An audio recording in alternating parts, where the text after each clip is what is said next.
คลิปวิดีโอโหในกอน้องออมเตมาสอนปันล็อกไล่เปิดคอมเมนต์ใน TikTok ในค่ะเนาะจังเสื้อว่าเฮาใครให้ก้นต้วยเฮานำคืน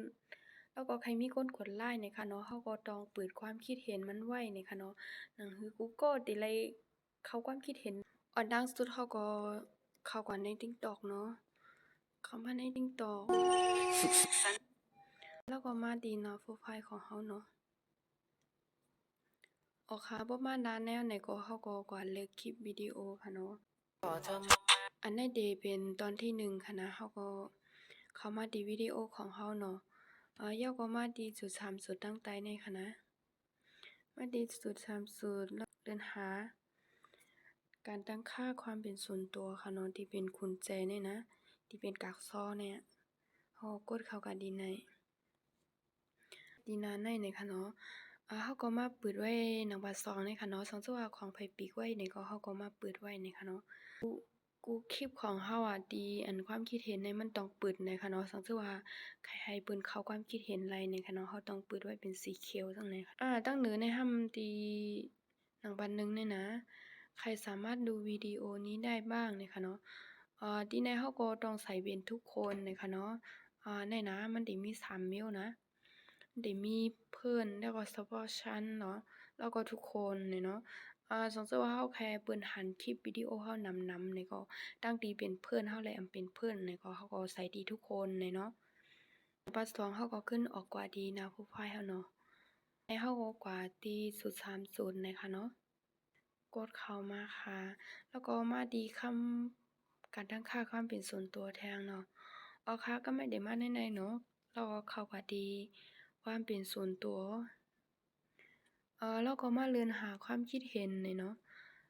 แถวไหนนะเราก็กดเข้ากะที่ไหนเนาะเราก็ที่ไหนเราก็มาใส่เป็นทุกคนนี่เนาะสมมุติว่าของไผเป็นเพิ่นนี่ก็ขึ้นกับเป็นค่ะนะเป็นทุกคนนี่เนาะมันติแต้มว่าใครบ้างที่สามารถแสดงความคิดเห็นวิดีโอและสตอรี่ของคุณในค่ะเนาะเราก็ใส่ทุกคนในนั้นน่ะเนาะ เพราะว่าเราใส่ทุกคนเนี่ยเพิ่นได้มาคอมเมนต์ตั้งที่เป็นเพิ่นและเป็นเพิ่นเราจังนั้นเพิ่นได้มาคอมเมนต์เราไลก์นี่ค่ะเนาะเราแนะนำว่าให้เปิดเป็นทุกคนนี่ค่ะเนาะความคิดเห็นเนี่ยสังเทื่อมันมีความคิดเห็นนำคลิปของเราก็เพิ่นสิไลหันนำนั่นความคิดเห็นมันนำคลิปเราว่าหนึ่งกว่าไกลเอาเนาะ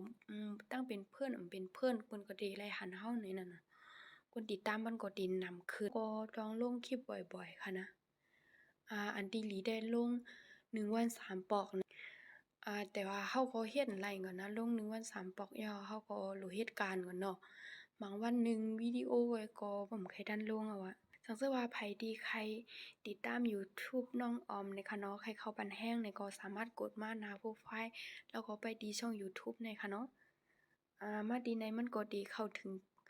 ช่องยูทูบน้องออมแล้วค่ะเนาะในยูทูบนี่ก็ได้สอนไว้หลายเมลอยู่ค่ะนะก็อิดๆออดๆนั่นน่ะเนาะต่างหูเล็กๆน้อยๆอ่อน อ่าก็น้องอ๋อมก็คาใจก็มาลงเป็นวิดีโอจังไหนค่ะเนาะส่วนไผที่ใครฮู้ใครหันอีสังนี่ก็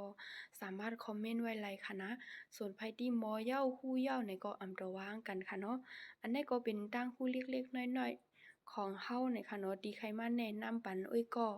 พี่น้องเฮาเขาไลฮู้ไลเฮ็ดจ้อมนี่ค่ะเนาะไผที่บ่นี่ค่ะเนาะคลิปวิดีโอนี่ก็ติย้อนกึนลือดีในก่อนค่ะนะบ๊ายบายไปแล้วค่ะ